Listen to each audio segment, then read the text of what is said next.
All right. Glenn Things back again today. Husband, father of 4 and 1 on the way. Owner of Razor Ranch CrossFit, 5 times semis / regionals, because I guess you date all the way back to the originals. Mr. Tucker McLemore. Thanks, Is that how you guys. say it? That's how you Yes. say it, right? Okay. Yep. Not like the rapper. Yeah, right. I know. Thanks for being here. No, I'm happy to be here. Yeah, thanks for inviting me. Well, before we get into anything, I told you when we first jumped on that what's the story with the hair? Everybody's going to want to know, how did the hair start? Was it something that you always wanted to do, or kind of out of the blue decided to grow your hair out? I mean, it's kind of a long story to some degree. Essentially, growing up, I just always had short hair. I played baseball from the time I could walk until through high school, and I've lived in Texas my whole life, so it's like 140 degrees. So I always had it shaved at a 1, like buzz bald. When I got done playing baseball, I just decided I wanted to do something different, and I just let it grow. I didn't have any real ambitions in mind, and I grew it for probably 3 or 4 years. And it got to where it was past my shoulders. And then my senior year of high school, actually, funny enough, I put it in dreads for one night. Mm-hmm. And I don't know if y'all know anything about dreads, but when you first do them, it's not pretty at all. There's some rough periods to it. Mm-hmm. I came home and freaked out and had my mom shave my head. Oh, I wasn't confident enough in really even who I was to stay with it. And so I was like, I cannot go to school like this. So I shaved it all off. And have regretted it ever since, really.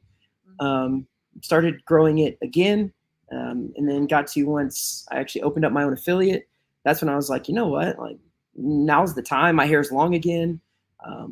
No one can really tell me that I can't do this at this point. And so I got a girl at our affiliate who's a hairdresser, and she did some homework for a long time, and it took some convincing to get her to even do it. She did it the summer after we opened, and it's just been growing ever since. So it is something that I've kind of always wanted to do, but never had the confidence to do. And my hair naturally is crazy. Like, it's frizzy. It goes everywhere. Yeah. So to be in the gym all day, this is the only way to really keep it long and keep it manageable, to be honest. Yeah. And now it's something that has kind of become like my calling card. You know, no one forgets the white guy with dreads. It's like a trademark. The white guy with dreads. Yeah. And, you know, so to some extent, I'm kind of stuck with it, but I mean, that's kind of the story there. So I know it's tied up right now. How long is it? Like middle of the back? Are we there yet? A little bit longer? Yeah, I mean, it's probably past my chest. Oh, wow. And I actually just trimmed them for the first time. I was terrified to do it. They actually grew past like my butt. And it got to where, like, I literally could not do any form of exercise without it being braided, without them like whipping me or suffocating me or something like that. And so right before semifinals, I had that same girl. I was like, hey, we got to do something about this. Mm-hmm. So we trimmed them, and now it's about chest length. Is that like the length that you like? You can move the most with it. It's the most functional, not really getting in the way anymore. Yeah. So my barometer is kind of double unders, which is so stupid to anyone that's not inside of the CrossFit world. But if I can wear them just in a ponytail and do double unders without tripping me, that's good. The second they get so long to where I can't do any double unders, it's got to be shorter. But now I can put it in a bun. I can tie it up. I can do a lot of things with it. Yeah. Let me say hi to my people. Hey, Kenneth. Hey, Bruce. Hey, Jake. The boys are back in town. And they'll be back in town on Monday, so that'll be a good time. So we'll have all the dudes on. Yep. The real question I want to ask is, are you ever going to call up to the Sevon podcast to do Taylor versus the World? I thought about that every single week, to be honest with you. But Taylor Self is a freak, and I don't know, Sevon can be kind of mean sometimes. I don't know I watch those, and he's not very nice. So no, that's the point though. They're vicious. They're supposed to be vicious. Yeah. They're supposed to cut you off. That's what they want. I know, but I want to remember Sevon like that nice guy at semifinals. I don't want to be the mean guy calling me names. You know that. You don't want him calling you a douche canoe? No. You know. Or Matthew. Like, they nicknamed this guy Matthew, and that's the only way they like introduce him now. So they're a little brutal. Matthew's great. Yeah. I love Matthew. Matthew's awesome. The first thing he ever said to me, he walked up to me at semifinals. He goes, "You're Tucker the fucker." I was like, "Yeah, I mean, I guess that's fair. It works."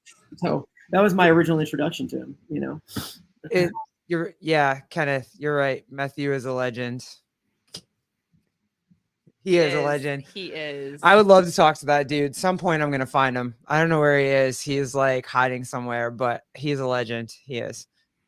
So let's go here. Tucker is a fucker. You're good with that. You're chilling with him. How does he you went to the West Coast Classic semifinals, right? Mhm. And let's start here. Does he just come up to you and just start talking to you? Do you know him? Does he introduce himself before he starts filming you, or is he just in your face with the camera immediately? I mean, we had maybe some informal interaction as part of the Open and just our affiliate having so many signups. He had put something out about, hey, if your affiliate has X amount of signups, send me a text. I want to have a chat with you or whatever. And so like he had been following the gym. He'd followed me for a little bit, but like super, super informal. And I think he saw me with the family at check-in or registration or something along those lines. And so that second day, he just comes up and he started questioning me. So those 4 kids, I know him. He saw those 4 kids. He saw your wife, and he was like, "Yes, family man." Yes. Yeah. Was that like his first question to you too? Was Oh yeah, because he said they had kind of looked up my profile after they had seen me with the kids, and he was like, we called you Tucker the fucker, and then we saw you had 4 kids, and we knew that something had to be up. Yeah. And that was the intro. So it was like he knew what was going on. Sevon likes a good family man. He really likes, that image of a really good fucking dad, a really good husband, a really good athlete or professional. And, he likes that. So I'm not surprised that when he kind of saw you in that with your family, with your kids, he was like, that's my dude. I'm going to go figure out who that dude is, because that's the energy that Sevon, when he's in person, I Yeah. feel like when he's in person, like that's the people, not saying that he doesn't on his show, but there's like a persona on some of his shows or whatever. But I feel like that's like the essence of who Sevon is like, those are the people that I want to connect to. Yeah. I mean, I think he definitely has things that matter to him and at the core, and those are the things that he's more drawn to naturally. We spent 90% of our time talking about his kids, my kids, the family, all of it, even not so much about CrossFit. And it's really cool because how do you just, I mean, that's what got me originally, is how do you manage that? It's, you have an affiliate, you have a wife, you have to be present for your wife, obviously, because you're not there for your wife, you're not present with your wife. They're like, Everything crumbles. Yeah. You got 4 kids looking at you like, Dad, and then you're going to semifinals at the West Coast Classic, and you did Wadapalooza. You've done a bunch of stuff. Mm-hmm. It's 5 times. It's not once. It's, how does,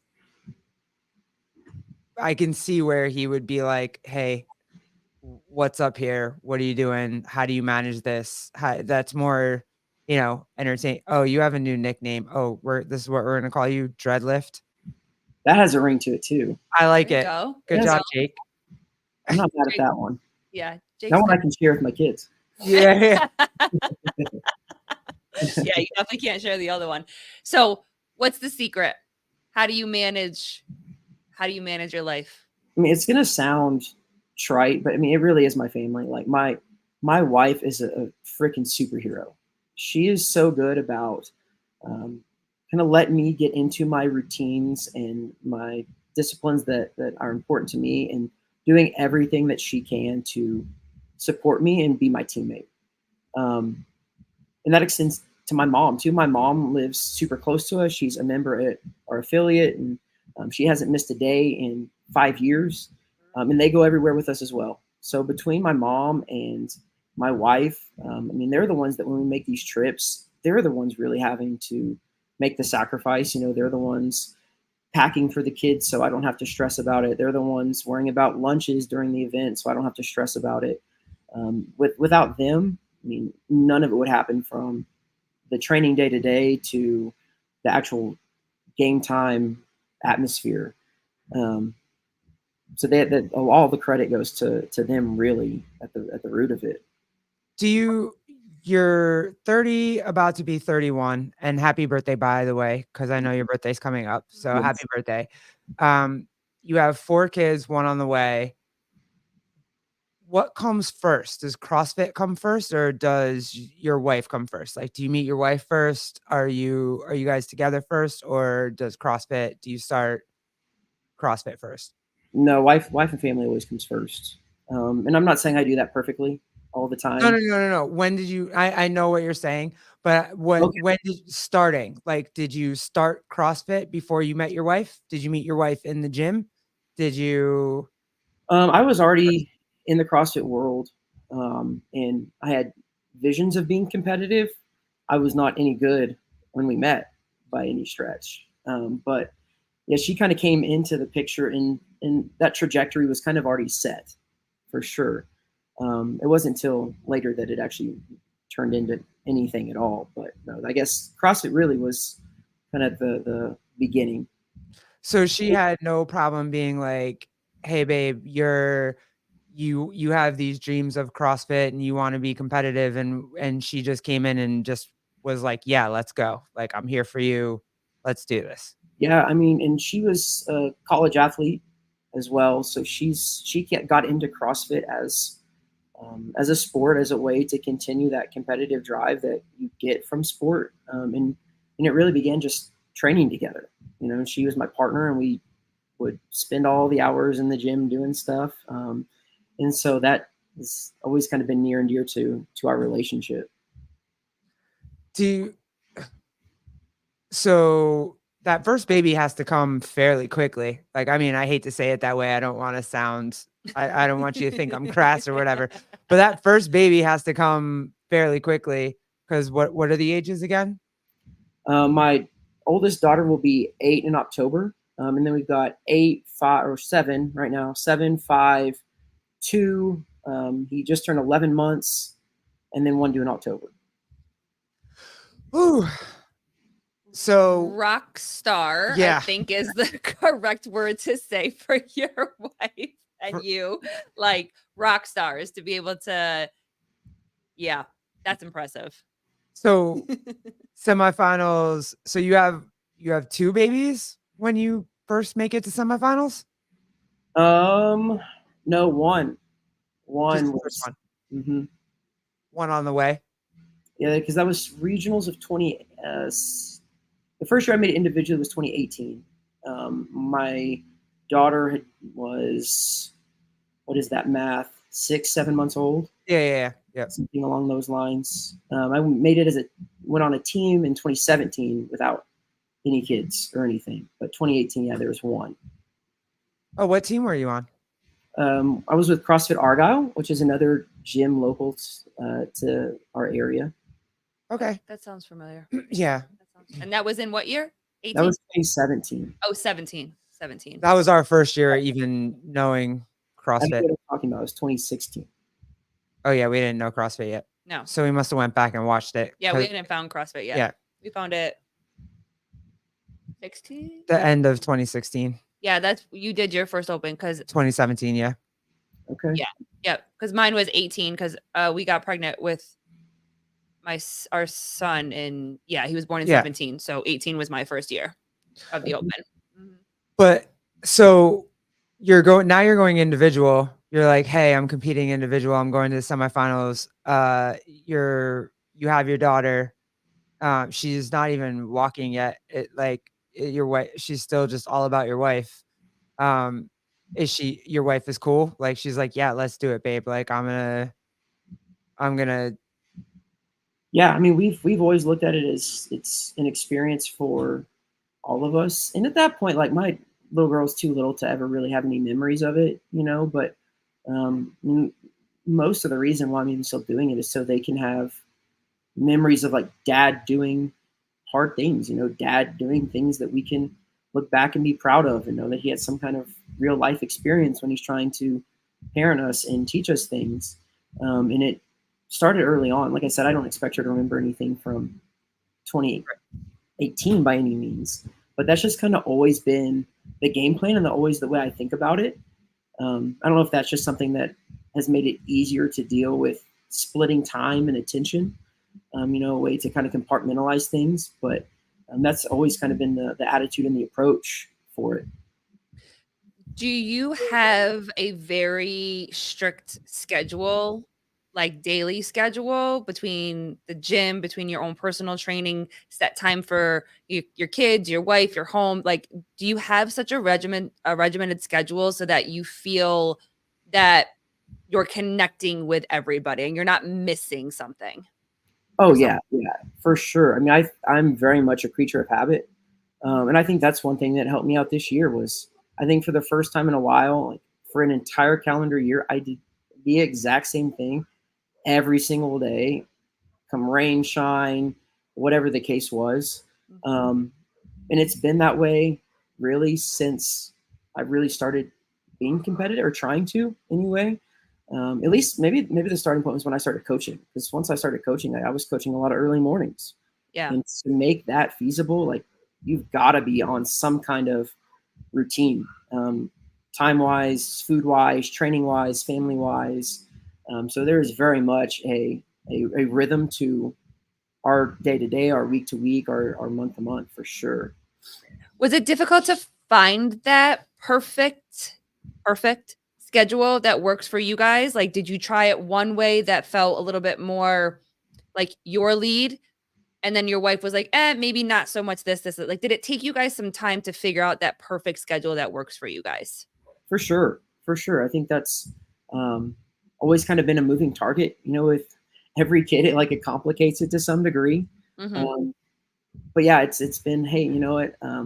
Now I've got to train from 7 to 8 a.m. in between coaching sessions. So that way I can be home from 11 to 1 and help you with lunch and getting the kids down for a nap, even though I don't really want to train at 7 a.m. So there's a compromise there, making sure that I'm done at a certain time so she can still work out. So there's definitely a lot of back and forth, and my wife is so selfless and I am naturally selfish.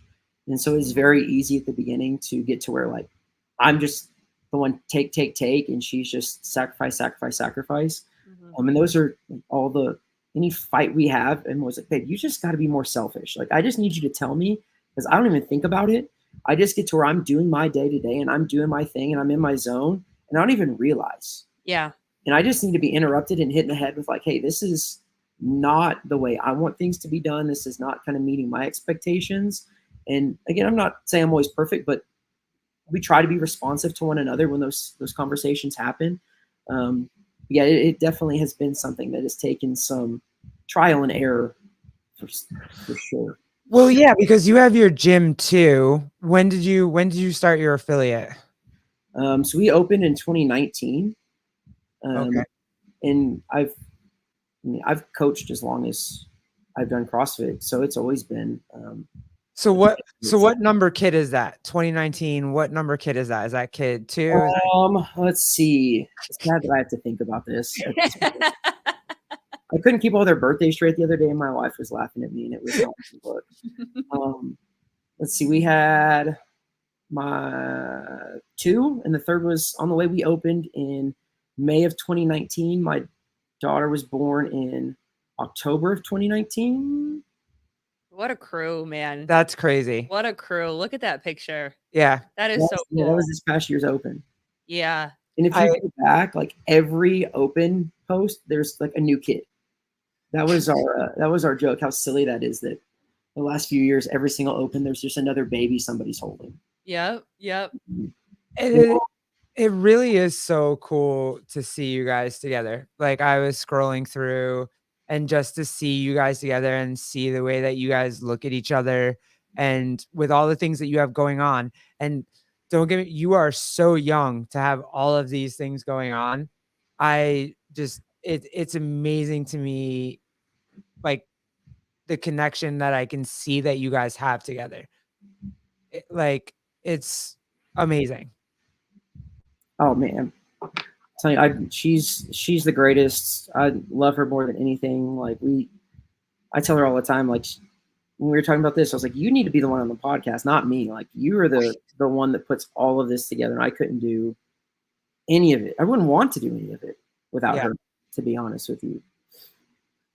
Well, Um, I would love oh, to have that conversation. Yeah. If so, if she's ever really willing to come on and have a conversation, mom to mom, like running a home, running a house, and still finding time for herself or whatever, like please extend that invite. She's Yeah, she's always absolutely welcome. to come, because we like to have the conversations with the mom or the, Mhm. I'm the one that carried our son, so I love having conversations with moms, but Garrett likes to talk to the dads and like the non-birthing parent. How do you navigate this world and whatever? So we always love perspective. So anytime that she wants to come on, she's definitely invited. So Oh, man, At she's any time. so nervous if I told her that.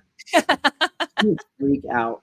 That would be awesome though, because I mean, it is very much we have settled into our different roles, and she trusts me to do my role and do it to the fullest, and I trust her to go through and run through her role and do it to the fullest. And I mean, I think we operate best when we're not trying to run into each other's lanes too much. There's such this level of trust, I think, that we've built over the last few years that um, it definitely has helped smooth over some of those bumps that anyone goes through when they're married and have kids. You know, it's not always easy, but that level of trust, I think, is reached an all-time high this past year. Man, you're gonna take this to a whole new level of podcast. But before I get into the next thing, I want to talk about this for a second. That level of trust where you trust your partner enough to tell you what they're thinking and not to actually want to fight. Right. So like you trust your partner enough to tell you, hey, this is like you said, hey, what's going on? What am I not doing? And the trust that she has to tell you and that you're not going to get mad that she's telling you that. And you just take it as, okay, this is what I'm not doing, or this is what I didn't see. I need to see this and I'm going to go ahead and do that. That's to any marriage. That's amazing that you guys have that already, right? How old is she? Is she in her 30s too, or? So her birthday is actually the day before mine. Oh, happy birthday to the whole Yes. family. Like, I give her a hard time. She is 3 years older than me, and so okay. I feel she's old all the time. But yeah, she loves that so much. But I'm sure she a does. little bit older. I mean, we're essentially That, And babe, I've never asked you this question, but this is kind of coming up and I would love an answer from both of you. Is it because we make it so easy, because we are such the givers, we are such the ones that want to make sure that everything is put into place, so that it's almost like we create the smoothness of it. It's almost like we're paving the road and the road is so smooth, but then eventually like we need more, and sometimes we're not sure like how we can say I need more, and that's where you're saying it kind of like takes that trust. Like, so do we make it too smooth? Do we make it too easy where it's like you guys just do the things and then it's like, oh shit, hold on, you're right, my bad, kind of thing? I mean, Garrett, you want to go first? You want me to go first? you can go first if you want to. If not, I will. That's fine. If you're not ready, if you need a minute, I'll. No, I mean, I think you nailed it on the head. I mean, even just this past week, for example, we were having some trouble with her car, right? And I had my plan in my head that, of course, I hadn't shared because she makes things so easy all the time that I was going to do this certain training piece at 10:30 when I was done coaching in the morning. But I didn't share that, so she texts me when I'm done coaching. Hey, where you at? What up? Blah blah blah blah. Say, hey, I'm going to do this real quick. Is that okay? And just the response I get, she's finally getting to where she realizes that she can have some pushback. She's like, well, I was planning on doing this. And then now to me, it's like, okay, I've gotten to hopefully know her enough to where I can, okay, her answer wasn't very forceful, right? It was still like, yeah, babe, if you want to do that, go ahead and do it. But here's kind of what my plan was. And like, I've had to learn to realize that is her saying what she wants to do, right? Like she's tried to make it so easy at every single turn that I have to be really, really in tune and pay attention to those conversations. And then like, actually, okay, if this is serious to her, I need to do it. Because before there have been in times past where I've been like, well, she said I could do it, let's go. And I'd be home an hour and a half later and she'd be behind. And then that would cause friction down the road, that wouldn't be addressed and might turn into a bigger issue. So it absolutely is like, she makes it so easy all the time. And when she does have those things that are important to her and she does share them, like I have to really try to be like, okay, I need to listen and pay attention and be attentive and do and meet her needs at some point. Mm-hmm. Kenneth, don't know why, but my marriage, that level of trust took a good few years. I think it took us a good few years too. Oh, yeah. It's not your fault. It's not anybody. That's just how you figure stuff out. Mm-hmm. Chris Beesterfield, I think he's referring to what you said back. Like the first kid is the hardest, but 4 is easy. Is 4 easy? I mean, I'm not gonna lie. Like now, that's kind of like its self-sustaining ecosystem, which is kind of scary because like they can go play in one of the kids' rooms, and we might not see them for an hour and a half. And then it's almost like, once it's quiet, then something's wrong. Yep. Like if there's noise and chaos, it's like, okay, they're good. For there is definitely this element of they kind of run their own ship. We joke all the time that we're scared at some point they're gonna like wake up and realize they could overthrow us if they just join together. Yeah. We've got to like keep the divide to some degree between all of them going. Mm-hmm. Or we're gonna really be in trouble. Mm-hmm. But at this point, yeah, there is an element of they can entertain each other and they look out for each other and they kind of have their own little thing they do. They have forces against you. I get it. They can't know that yet. Yeah, right. No, absolutely not. It's too early for that. Yep.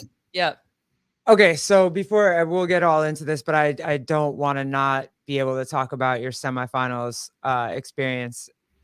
It was really cool to watch you. I actually went back and watched all of the events where I could see you or whatnot. What was the most like the event you were looking forward to the most? The one I was looking forward to the most, honestly, was probably the first one, or the snatch ladder, for very different reasons, and they each had very different outcomes. But going into it, I was pumped about the first one, and then the snatch ladder, that was from 2016. That first year I went team, and we did a version of it as well. And I couldn't snatch the second barbell that year as part of the team, and so like I was looking at it as a chance for kind of some redemption or some at least seeing some growth, But the first one I thought would have been like a wheelhouse workout, and that did not. Didn't do it well forever. That was the run, the clean and jerk one. What was it? Was it the running or did the running affect the clean and jerk, or was it like what? Honestly, like it was just the mental game beforehand. It had been a while since I had competed individually, and just I did not handle the anxiety and the stress of it. And that first day, like I kind of lost sight of why I was even there to some extent. And then 3, 2, 1 go happened, and Patrick Vellner's right next to me, and that dude takes off. And I was like, holy crap, I was not mentally prepared to have to like do something like this right now. Mm-hmm. And at that point, it was too late. Like once the workout started, and I felt sorry for myself, and it was downhill from there for sure. But I mean, just the mental game of like, okay, our first event is at 2 or 1. It was in the afternoon, right? Yeah. And I'm just so anxious, and I've just built up in my head that everyone's going to be watching me, and I have these expectations and all this that I literally could not eat. Like I'm on the toilet all day long. Like I'm just in a bad way. Like I'm not having. Is it Sevon's fault? Did he come up to you with the behind the scenes and then just made you all like? I'm ready to run with that story for sure.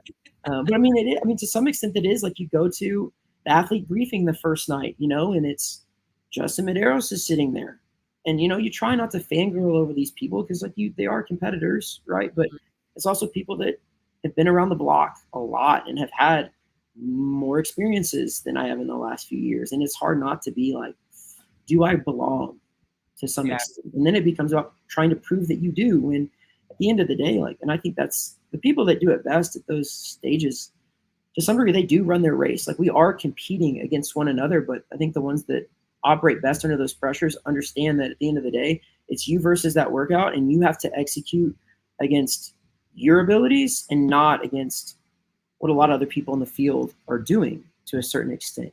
Maybe the person that's right next to you or right ahead of you or whatnot. But for the most part, it's about trusting your training and your abilities and then going and doing what you know that you can do. And if you go in there with a sense of like, I don't trust those abilities, it was really hard to perform that first day.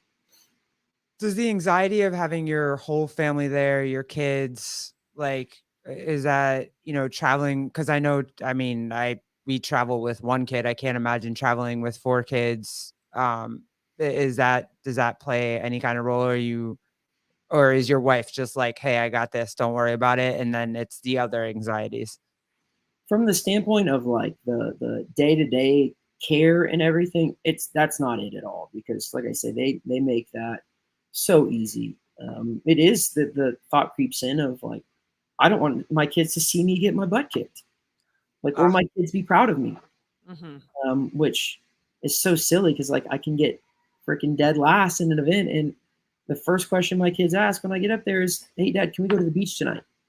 Like they don't know one way or the other, but that thought very much is in my head of like, I don't want to let them down, whatever that even looks like. I was about to say, they look at you and see your abs and your wall balls and you're Superman to them. Like it has nothing to do with where you finish. Like they're just like, yo, my dad is yoked. But also too, like just from the questions that they ask you, it's like they don't care about that. They're ready to just go spend time with dad. So it's like you have that moment and they get to see you in that strong light and that hero-esque image, at the that semis or whatever.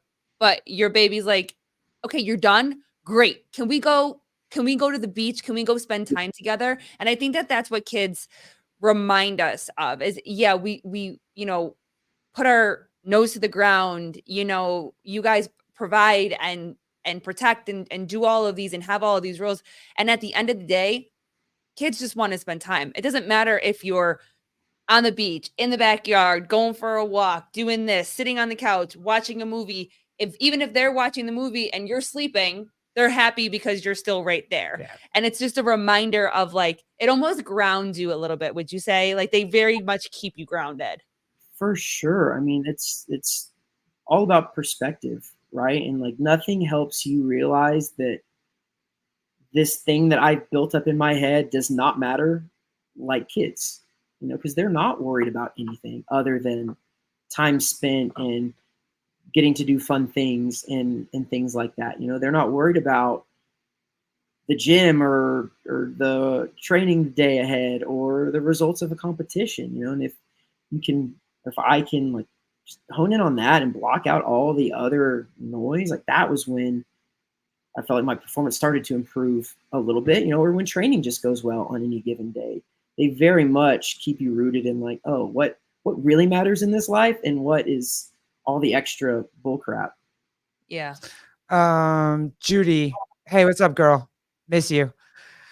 Get my DMs. I miss you. I like you talking crap in my DMs. It's really fun, especially about my stories. That's awesome. And then Kenneth, can you bring it up? It won't let me.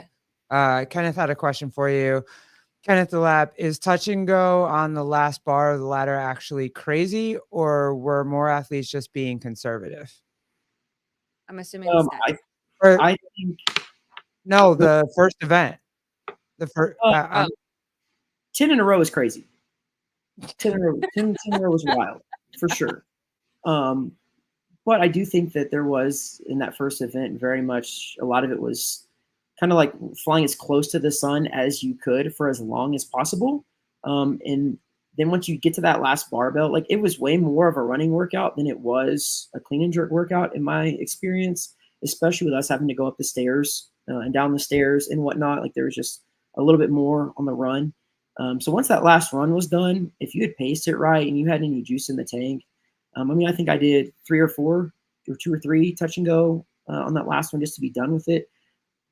But 10 in a row is crazy. Watching, I think Colton did 10 in a row. Fikowski may have done 10 in a row.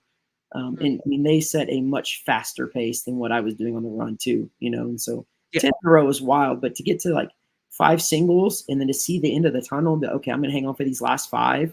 I think that was just a result of really, really, really good pacing and being in tune with kind of really what your abilities are in the workout.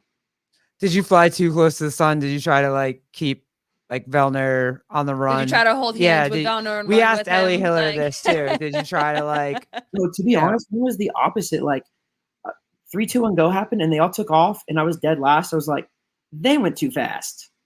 I was like, they're gonna burn out. I know what I'm doing. They're going too quick. Little did I know that they were going to hold that pace the entire way, and that time that I had given up at the beginning, I was never going to get back. But I could definitely see there were some people maybe in some later heats that kind of had some times to beat from the first heat that maybe took off a little quick, you know. But I think for my personal experience, I was like, there's no way these guys are that fit, and they were. They were. Oh my God, you really meant the snatch ladder? Okay, the 265 snatch ladder. So the big heavy hitters at the end that went touch and go. Is that crazy? I guess that's what they're asking. Yeah. Oh, for sure. For sure. I mean, what, two or three people did it worldwide? Yeah. Colton did it. Who else did it? What's it? Guy did it. Yep. Were those the only two, or was there somebody in Europe that? I don't remember. I don't remember. I remember Guy and I remember Colton. Yeah, I mean, the pace that you had to move to even get there at a time that was going to be in like a games qualifying position. Yeah, I mean, you've done, I don't know how many snatches at that point in such a small window of time. 265 touch and go was insane.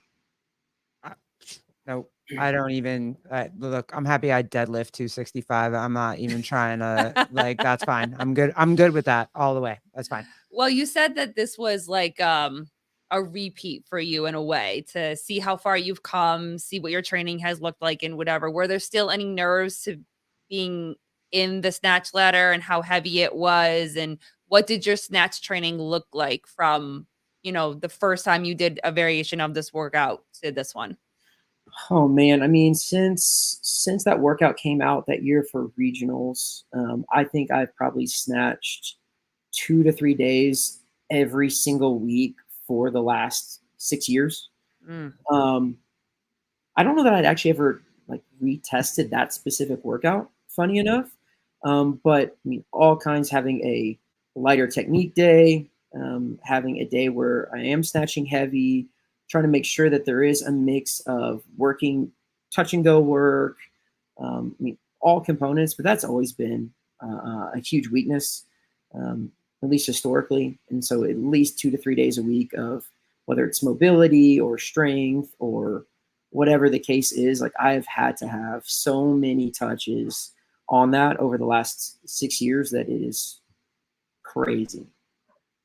Exhausting, right? Like, to go through everything over and over and over, because the snatch is the most technical movement you're going to do. I always say you can throw yourself under a clean, you can throw yourself, underneath a jerk, but that snatch from the ground overhead and receive it there, you have to like it's hard to do a bad snatch. Like a bad snatch is just a missed lift.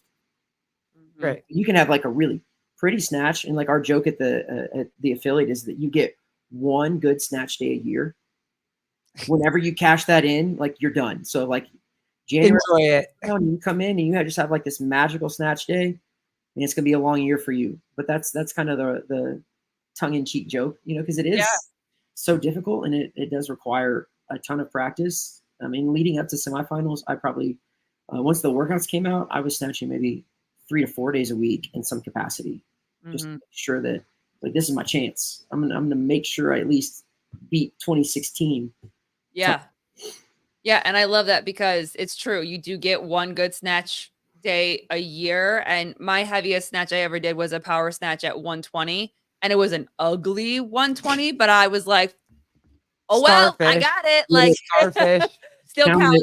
Yep. And I've never been able to get there since. You know what I mean? I mean, I haven't snatched in a while because I had a back injury that I was coming back from.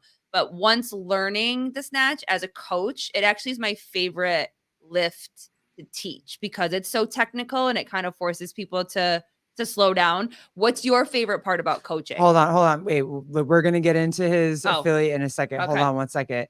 Bernie Gannon, what's up, dude? I wish I could talk to Tucker Carlson. I would Oh, like, I'm sorry you didn't. I would not on air though. I would love to just talk to him on the phone. That would be amazing. Somebody actually in California, when we were traveling, I said my name or whatever, and they said Tucker Carlson, and like the look they gave me, like they were like, I was like, not like him at all. no, you're like That would be wrong real Tucker. territory. Wrong Yeah, Tucker. I don't have no affiliation with him at all. You're not even a white guy that they could like be like, hey, all white guys look alike and you look like Tucker Carlson. Right. Like, there's no way like that could ever happen. Yeah. Judy Reed, no. Off topic. I want Garrett to be on Get With The Programming Jeopardy. Also, I loved my guy Jason on there today. He will always be a legend to me for putting on a full Suit. like UK suit and tie to go on that show. So funny. I would go on it if Colleen and I could. I said we're Glitton things. There's two of us. Yeah, like if we'll we go could- on and team. Two brains. Yeah. Is that two brains? Am I promoting Sevon's thing? Two brains. Yeah. Like I need two brains to be we able. work together. We were pretty good today together. We would have won or Listen, gotten close. But that means we would have had to been asked back on again.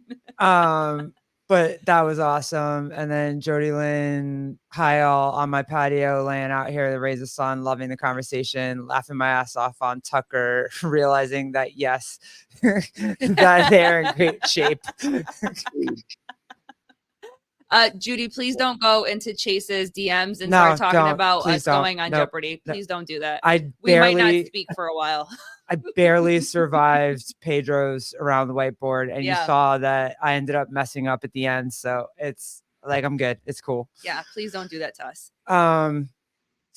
So yeah, okay. So your affiliate and your coaching.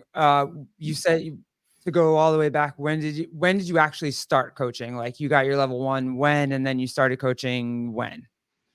So I actually found CrossFit going into my senior year of high school, which was the summer of 2011. Oh. And we were doing it as our off-season strength conditioning program just at our school. Oh, you're an OG. Okay. All right. Let's go. Respect on his name. Respect on Tucker's name right now. And I was not any good. I weighed 130 pounds at the time, and I had never touched a barbell. So you weighed 130 pounds. How much do you weigh now? I usually sit around 195, 200. Damn. CrossFit's it. Everybody get into CrossFit. I try to tell people, especially guys that come into the affiliate all the time, they're like, I don't want to like get weak. I'm like, well, I've gained 65 pounds just doing CrossFit.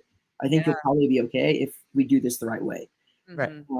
That's when I started. And when I graduated high school, I actually got into contact with, it was our assistant coach that was kind of running this program. I was like, hey, I need to do something to stay in shape because I wasn't going to play sports anymore. And he had actually left coaching basketball and was coaching at an affiliate at the time. And so his response to me was, hey, come try it out. Like I'm at this gym now. Like let's come keep doing what we were doing in the summer. And so the owner of that affiliate actually reached out to me and invited me in. In that first summer, I spent training, and I couldn't afford a membership because I wasn't working. And the owner was gracious enough to let me clean the gym twice a week in exchange for a membership. And so I was cleaning the gym, I was working out, and I did that. I mean, I cleaned that gym like it was my life or death because I was just so excited to be in an affiliate at that point. Yeah, you care about it. I was seeing what was going on. I was like, man, this is something that I want to be a part of. Then the following summer, I ended up taking my level 1, and I began an internship process. I was still cleaning the gym to some degree, and I had some of those responsibilities, but they were also letting me hang around and watch classes and then write on the whiteboard. And they're like, you can't be a coach until you can write everyone's name and your handwriting is legible on a whiteboard. At that point, we can discuss next steps. Mm-hmm. So then I started coaching warm-ups that summer, and then it just kind of built from there. And I don't remember exactly when I got the training wheels taken off and I was able to coach kind of on my own, but it was pretty early on, or pretty soon there after that. But I've been coaching since, in some capacity, since 2012. And it's all I've ever done after that. That's crazy. Judy, you could never tick us off. We love you. You're just we love you. There's no way. Kind of don't get too close to the sun. We talked about that. What was it? The level one that made, like, when you took your level one, was that's what you bought in? You're just like, hey, this is what I'm gonna do. I'm gonna open my affiliate. Is that kind of what you like? How long after did you open your affiliate? So I coached at the affiliate that I was at, starting my internship and everything. I was there for, it was going on 8 years. Um, and then at Crazy that point, commitment. what's that? I said crazy commitment. When it was just like, it was something that, I don't know. I've always been the type that, like, the people that, like, they love to vacuum because they can vacuum and immediately see the results of their work. Like, Yeah. I've always been that person. And to me, as I was trying to figure out what I wanted to do with my life, like, CrossFit was providing that in a professional sense. Like, I played around with the idea of going to law school because I liked school and I was good at tests. But like, going through school, like, I didn't see anybody that was practicing. Like, I didn't see a lot of, like, tangible differences they were making in the world or anything like that. And then I would go to the affiliate on the weekends or when I was coaching, and, like, I could see people getting stronger, people losing weight, people achieving goals. And it just gradually over time kind of clicked with me that, like, this is something that I'm actually really passionate about and something that is actually making an impact on my community and in the world around me. And if I can be around that, it's like the old cliche, like, you find something you love and you'll never work a day in your life. Like, I didn't view it as work. Like, every day was an opportunity to try to sew into that a little bit more and create this change in the world that was around me. And so by the time I was 7 years in, I was like, okay, this is something that I'm committed to at this point. Like, I'm going to do this for the rest of my life. And I'd had a kid at that point, and it was, if I'm going to do this on one hand, but also do right by my family, I need to do something to make this more of a career. I need to go get outside of just coaching 7 hours a day.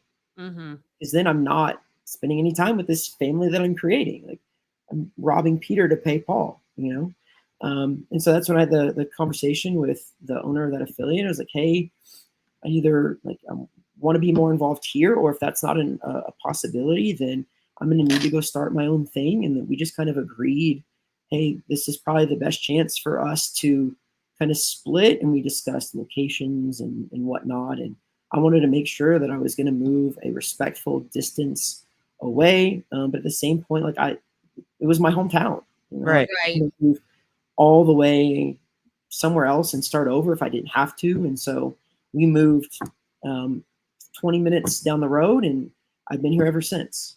How scary is that? How scary is that decision to make and that move to make? Is that It was terrifying. Because all I had ever known was, like, this safety blanket of, yeah, I'm doing a lot of things at the affiliate, and I feel like I have this big role, but at the end of the day, I have a safety blanket. Like, if things start to go south, like, I'm gonna have plenty of warning before it's really gonna ever affect me. Right. To then remove that safety blanket and be like, hey, if you fail, it's on you at this point. Like, no one else is responsible, and no one's coming to save you. It's up to you. That was, the scariest thing that I've ever done. And if you fail, it's your money. It affects your household immediately. Like, as an owner, that's always a thing. You know what I mean? Like, if you fail as an owner, that's all you're Yeah, you're I've taking all that on. at that point. Like, my family can't pay their mortgage that month. Like, it's going to come down to me hard and fast if this isn't what I think it's going to be. Is it just you, or do you have partners, or do you have, like, what's your team look like? So when we opened up, I had partners. It was another husband and a wife. Actually, just last year, 2 years ago, a year and a half ago, at the end of the year, me and my wife actually bought out my partners. So at this point, it's just her and I as far as ownership. We've got a staff of 6 other coaches that are awesome. We've got 2 guys that are full-time coaches, and like this is what they want to do, and they are fully invested in their skills and their ability to serve the community. And then we've got some other part-time coaches that have been along with us since we decided to open. That's my little girl. Since we Aw, I love it. and they all have other part-time jobs, or they have families, or whatever the case may be. But all in all, it's me and my wife, and then 6 other coaches at this point. Love it. It's their Instagram is so good. If you don't know, it's help me, I don't want to say it wrong. Razor Ranch CrossFit. Yeah, their Instagram is fire. It's really cool. You're doing a great thing. I love seeing it. I love everybody's happy. Everybody looks like they're just having a good time and getting fit, and yeah, Razor Ranch first, everybody. Like, I love it. Yeah, and it looks like a really big space. Is it a big space? I think so. I mean, we just moved into the facility that we're kind of watching now, just over a year ago. So when we opened up, we were in another space, and it was about half the size. Our space now is just over 8,000 square feet. Usable floor space, we've got just over 5,000. So yeah, that's crazy. We've got office spaces. Like, I'm upstairs in my office at the affiliate right now. We've got bathrooms. We've got a kids area. We've got a lobby. So some of that is some of the other space, but we've got that whole working area there is right at about 5,000 square feet. That's amazing. That's awesome. Has it always been the dream when you decided that you wanted to have the conversation with your old boss and say, I either need to be more in this gym with you and more hands-on and invested, or I need to take myself into another location and do this thing on my own? Was the dream always to do it with your wife?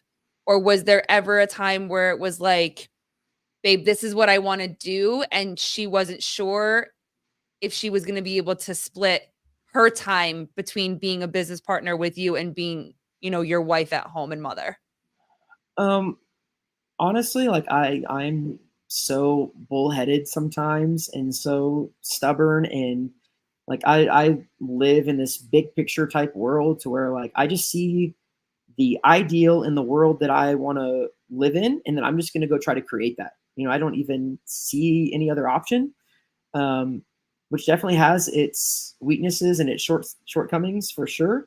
But I think she's known that about me, and when that was going to happen, it was, okay, like we know that you're going to succeed doing it, so let's go. And obviously there's some, like, just like we've already talked about, some practical real world fears, but nothing that ever was like, I don't know that this is a good idea. Like, it was always, if you think this is where we're supposed to go and you want to lead us this direction, like, let's go. Last little bit. I mean, I could talk to you forever. You're the coolest dude ever. Hey, Travis, what's up, dude? Thank you again for everything. Our people that we sent shirts to, they got them. It was awesome. Thank you so much. We appreciate you.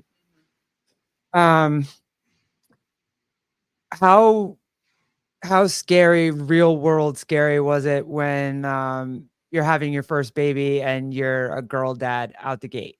How like, you see your little girl, like how much does that change your world when you're a girl dad originally out the gate? So it's kind of embarrassing, actually, and my close friends know this, but so my daughter was born at like 8 or 9 p.m. and it was like an emergency C-section type thing. And as soon as the baby's born, everything's healthy. Like, we have family coming in and out, and like it's just kind of nonstop there for the first little bit, right? And so then we finally get some sleep, and I wake up in the middle of the night, and I think I have the flu. Like, I am throwing up, like I have a headache. I'm like, I am sick. I need to go to the doctor. I cannot be around a baby like this. Like, something is going wrong. My mom takes me to an urgent care, and they check me out, and they ask me all these questions, and they're like, "No, dude, like you're fine. You're just having a panic attack." And I was like, "What?" What do You're you like, mean? hold on a second. I What do feel you- like I'm dying. And Yeah. you're telling me it's a panic attack. I mean, my main thing at that point, I told him, I was like, I feel like my heart rate is like 200 beats a minute and I cannot control it.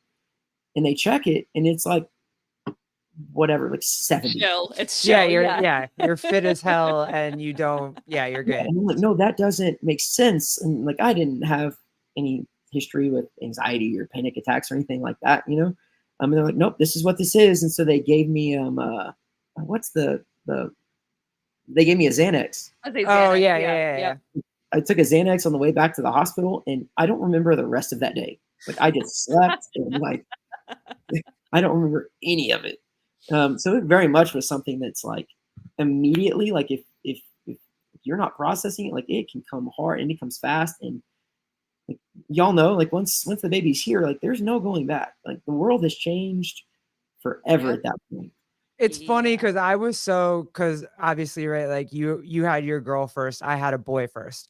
And I obviously know nothing about boys. And I'm sure like for baby girls, you know nothing about baby girls either. So it's like, and now what? What am I supposed to, I've never been this. I don't know what this looks like. I don't, you know what I mean? And the panic does set in. But for me, she was so calm about it when it came to like handling the baby and bathing the baby and like she was so calm and I was such a hot mess. I'm like, I'm gonna break it. Like I don't know, like, and I'll get candid, but like his penis and balls, like I'm gonna break it. I don't know what to do with it. I've never seen it. I've never had to like. I've had a dog, but you don't have to like, the Do dog's anything. fine. You know what I mean? Like I don't know what to do with this now. So I was in panic mode that I was just gonna break him all the way. And she's Yeah. like, he's fine, and just threw him around. Like, so was that where you like, oh my God, and your wife was just like, hey, let's go. Like it's fine. She's fine. Yeah, I mean, and in the hospital, like right, like I was watching the doctors, and like the doctors aren't careful. No. So like, I don't know that you're supposed to be holding the baby up by like one leg. Like I'm pretty sure that everything I've ever thought about having a baby, like Or they flip him over and they hold him up with like the palm of their hand and they like, or they swaddle him so roughly. I'm like, whoa. yeah, or like they're Calm down. doing their first bath and they're like scraping their heads. It's like I thought you were supposed to be careful with their heads, and they're just going about it. So to some degree, like that's like okay, well, I guess they are probably more resilient than what you think initially. But it is like the dad's like they hand you the baby first, you know, like Yeah. before they even hand it to the mom, and they're like, what do I do? What? Yep. Do you have that first picture? I have that first picture where they hand him to me. They hand him to me. And I'm like, okay, You smile. you're good. You smile. Everybody's okay. Yeah, I know. I for sure do somewhere. We've got all these books at the house. My wife makes every month. You know that she's gone back and like they're all every month. Here's kind of what we did this month. But yeah, we've got all those pictures and some of them looking back from the first one to now. It's like if I knew now what I knew then. Oh man, I'm gonna So save much myself easier. a lot of Xanax. So much easier. So for us, it was like, or at least for me, it was when it was time to go home. Like I couldn't wait to get home. But then when they were like, okay, you're gonna go home, we're like, wait, what? What? Hold on a second. It's And all then- mine? Yeah. What do you mean it's all mine? It's not supposed to be what? And then each step, leaving the hospital, saying goodbye, getting in the car, driving. Now, mind you, we live literally 2 seconds from the hospital. The little drive home. I could have walked them home. Right. Literally, I could have Yeah. carried him and walked her The home. little drive home and then getting home. And we have 2 dogs at this time or whatever. And they're all excited because all of the smells, this new baby smells different. I smell different. Like everything is weird. So then I'm anxious because I'm home with my 2 dogs freaking out. And then I'm looking down and I'm like, we have a baby. It's a whole baby. But we have a baby and there's no nurses. There's no nurses, there's no doctors, there's no nothing. And I was like, oh, I helped raise my nieces and nephews when I was younger. And I've grown up around babies and I've babysat. This is nothing. But when you get home and it's yours and you have to keep it and make sure that it's okay 24/7, where you can't just give it back. Like when I would watch someone else's kid, I'd be like, okay, great. Did you have like your mom and her mom around are they Like, do you have family around you to help you with that first one or no? Yeah, my mom's always been good about being involved. But I think she's also good about like, I want my role to be, I'm gonna help do the laundry. I'm gonna help cook. So you can be freed up to do stuff with the baby. Mhm. Especially at the beginning, like we change the diapers. Now, That's obviously, what we do. Yeah. at this point, like my mom will change any diaper if I ask her to. But at the beginning, it's like, well, I'm gonna free you up so you can do the dad things. I'm gonna take care of the stuff that's routine around the house, which is a huge help. But it is still like you said, like you're stuck with this baby, and if it's crying, like you figure it out. Yeah. You just deal with the repercussions for the next few hours. Bernie again, and just try to look like you know what you're doing 85% of it all. Yeah, for Fake sure. it till you make it. Yeah. Well, because that's the thing.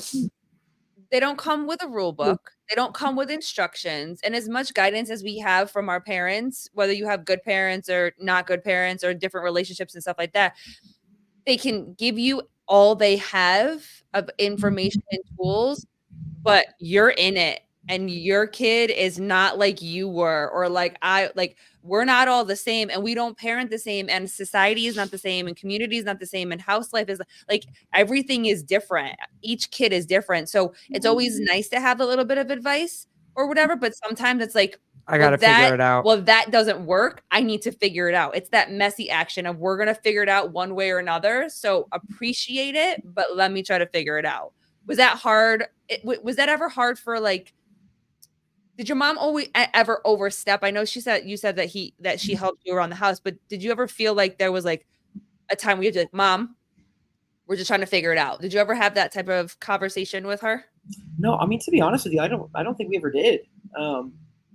My mom is very much like my wife, and like they kind of will naturally play in the background if they're able to, and so if as long as I'm willing to try, like, all right, we'll let you do it. Mhm. 'Cause I'm probably not going to listen anyway the first time.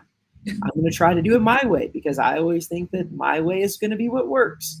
As much proof of that otherwise as I have now in my life, they're gonna let me give it a go. That attaboy try, right? Or whatever. Yeah, we get that pat on the back, like, hey, good job. Yep. Way to try, way to go Got the figure job it. done. Yes. Yeah. But I kind of look at it like coaching. Like, Yeah. if I'm in my affiliate and I'm watching somebody squat, like if the first cue I give them doesn't work, like I'm not just gonna give up. Like I'm gonna give them a different cue. I'm gonna try something else. And I think over time, that's just how my brain looks at problems and things like that. And so it's not been any different with kids. If the kid isn't receptive to one thing, I just try it a different way. And that's just kind of naturally the way my brain works at this point. So I think there's a lot of, at least from my perspective, carryover from what I'm doing in the gym to what I'm doing as a parent to what I'm doing as an athlete. And I think that definitely helps kind of things work together better. Yeah, for sure. Hey, last question, and I'm gonna free you up because obviously I know you have 4 kids and your wife is pregnant, and like I'm thankful that she let you Yes. have an hour to like So come say hang. thank you. Yeah, We please tell appreciate her we it. said thank you so much. So get this, like right now going on, this is so cool to me. Every Friday afternoon, we drop the kids off with my mom, and she gives them dinner, she bathes them, she handles all of that during, we have a 5 o'clock p.m. class on Fridays. It's the only evening class we run. It's always massive. It's crazy. And my wife coaches it. So we drop them off at 2:30 or 3. Then my wife gets time to work out without us having to do any kind of splitting Running. duties. And then she'll coach. And then like I can be free to come up here and do whatever. So, even just like this happening right here is indicative of why the whole thing works. That's awesome. This team, she's coaching, my mom's handling the kids. I get to do something really, really cool. And then, we're going to keep the train rolling, keep the ball moving forward. Oh, that is so cool, dude. It's a testament. It's a testament to you. It's a testament to her. It's a testament to your marriage and your friendship and your communication. And really cool. I always say that, marriage is built on hard conversations and building a strong foundation. And when you have a great partner that you just love and want to work it out with, and you figure it out, and you as crazy as the seasons are and as busy as they are, and as nobody's perfect, and mistakes that we make or whatever, at the end of the day, when you talk about her, I feel how much you guys Yeah. love each other, and you're there for each other, and you get each other, and you support each other. So hearing that you get to do your thing, she's doing her thing, and then you have such a great mom, it really sounds like that your mom really is an amazing grandmother and woman to step up and help you with the kids. And so, I mean, you got a solid so cool, dude. team. I am blessed beyond what I deserve, time and time over again. Oh no, man, I would say you deserve it. I know people hate to use that word, but I mean, damn, you work hard for it, and that's really cool. What do you want to be on? If Dave Castro calls and is like, "Hey, come be on my demo team," are you going to be on the demo team? Oh, for sure. I would do that any day of the week. If I had his number, I would call him, beg him. Yeah. I think he might look at like event 1 results and be like, nah, I don't know. Maybe next year, know. But for sure, that would just don't look at event 1. Look at my other events. Just kind of skip it. I did better. Yeah. Yeah. Hey, before anybody snatches you up, because I know somebody's going to, because you're such a cool freaking human being.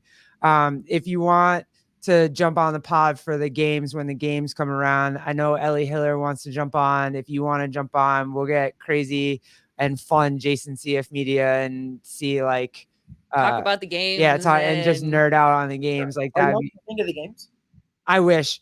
It's my busy time for my own job, so I can't get out there. But if you're out there this year, what?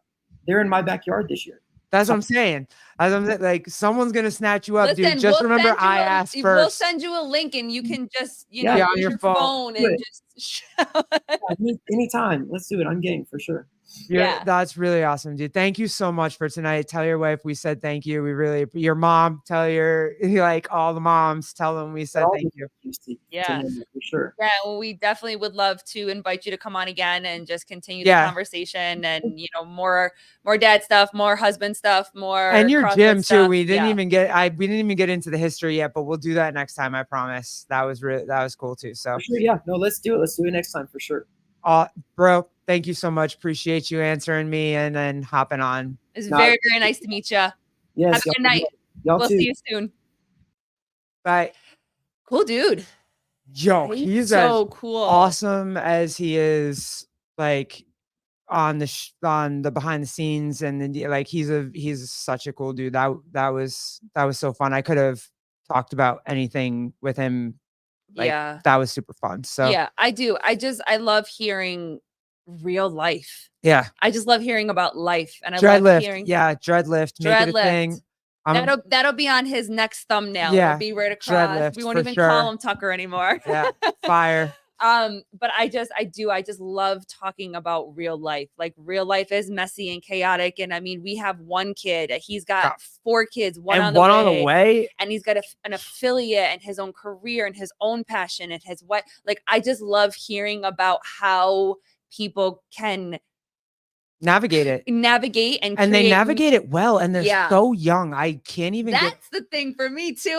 We talk to all these I have between him and Ellie Hiller, and they're so young and they're just so driven and so and they show that they have their shit together. And I'm like, wow, I did not have and they my back shit it up together. with the way that they talk and the way that they understand life. And I want to see more of this and less of Sexy Red or WAP or whatever the hell else is out there. I don't want to hear that anymore. I want to hear about this. Yeah. What I wanted to ask too, and I'll save this for the next time we talk to him, is that, and we've talked about this before, that society is against roles, like this idea of roles, and whether you're male and female, 2 females, 2 males, or whatever, this idea of roles, Already posted. Deadlift Yeah, to this the is group, great. so he's gonna Nathan Lamb. Hey, Oh. dude. Already posted dreadlift to the group chat, so he's gonna be dreadlift from now on, whether he wants wants to. it- I love wants it. to be it That's or not. fabulous. Yes, let's go. But like talking about roles and how that's not a bad word. Like it used to be like selfish was a bad word, but you have to be a little selfish to make sure you're okay so that you can be selfless in so many other ways. But I love talking about roles and how roles are created between the two people that are in a relationship with each other. It's not always perfect. The roles might change sometimes, but roles are important to have a successful, healthy relationship. Boundaries all the way around. Yeah, Boundaries. Yeah, roles. If and there's no and- boundaries, Yep. then like stuff gets messed up. Mhm. All right, last comment. Love you guys. Bernie Yannon. Tucker seems like a great athlete, coach, and family man. I wish he wasn't so soft on Putin. Wait, maybe I'm confused again. Yeah, bro. Not Bernie. some. Oh, Bernie. Ugh. Oh, Love you, dude. Kenneth, as always. Judy, Judy, Jody, Madeline. Jake was in here at one point, yeah. so I'm sure he's excited for the Yeah, boys. Jake's on Monday for the boys are back in town. Have And fun with Vindicate it. also, dude, thank you again for helping us get those shirts out. So Yeah. you're awesome, guys. Appreciate all of you. Yeah. And yeah, we'll see you on Sunday for Sousa. Yeah, the boss. The boss. Can we call him the boss, or will Sevon be mad? I'm still gonna call him the boss. So all right, guys, it's been fun. Thanks for hanging out. Have a great weekend. See you guys. Deuces. Bye.